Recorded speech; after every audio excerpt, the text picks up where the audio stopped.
nation! No donation, no salvation! And remember, respect is everything.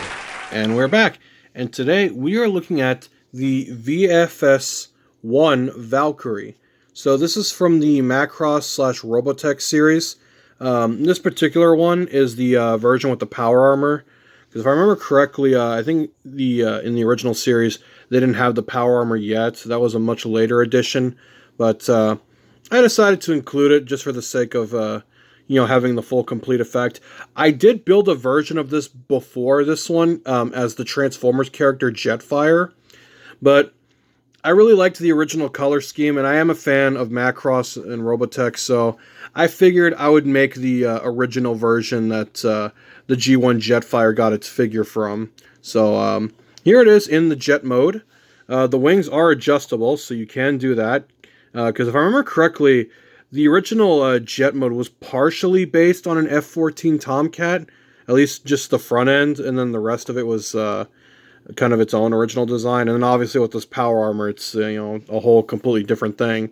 The armor is removable, but you can transform it without having to remove it. I did make sure to go all the way with that because that is kind of important to me. Here's the blaster that I made for it as well. So nothing super crazy. I kind of tried to make it look like the one in the show, but I can only do so much with the parts I had on hand. So there is that. But anyway, let's go ahead and take a good 360 view of the jet mode. I really love how it turned out, and I really, just love the original Macross Robotech style jets, especially with the armor on it. It just looks really cool to me, and I just really like it.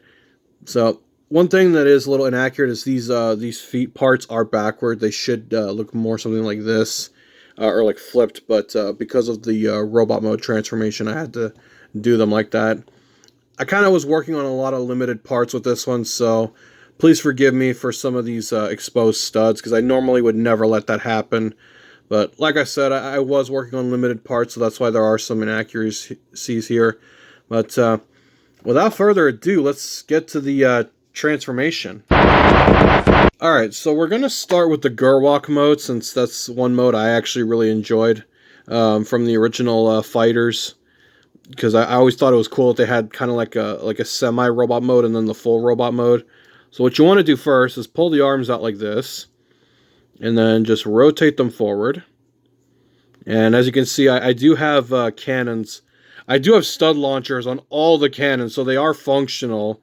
Only this gun is not functional, it's just for show. But if you wanted to load these up with studs, you can do that since they are functional.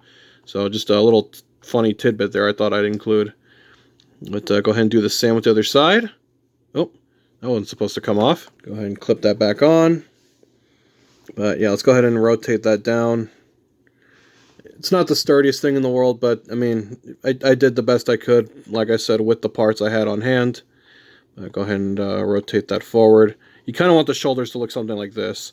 And then for the legs, for the Gerwalk mode, all you have to do is just, you're going to hold the...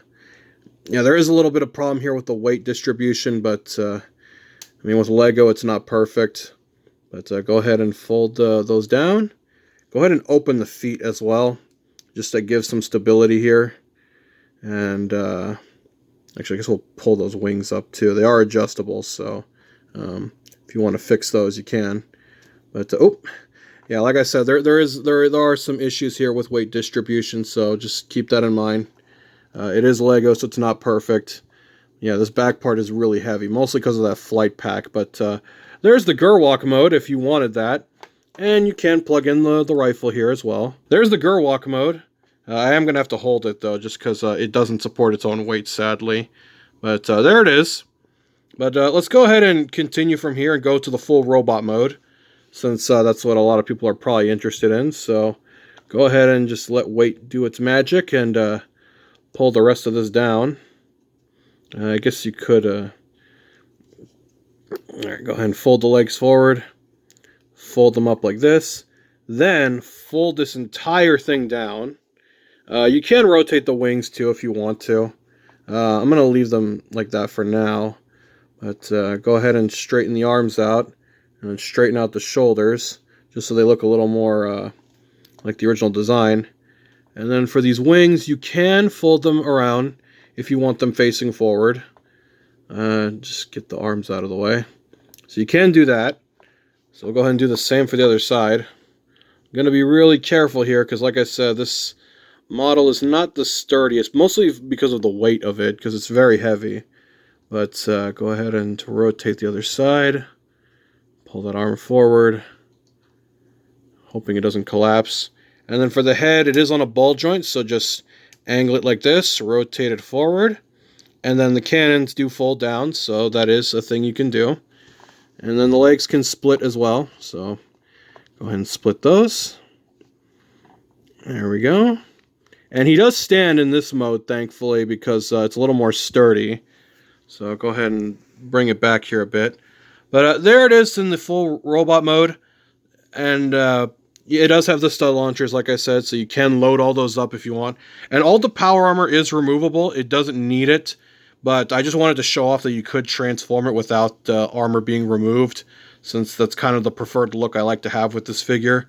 But anyway, I hope you enjoyed this build. Until next time, you all have a good one. Hallelujah! Another soul saved!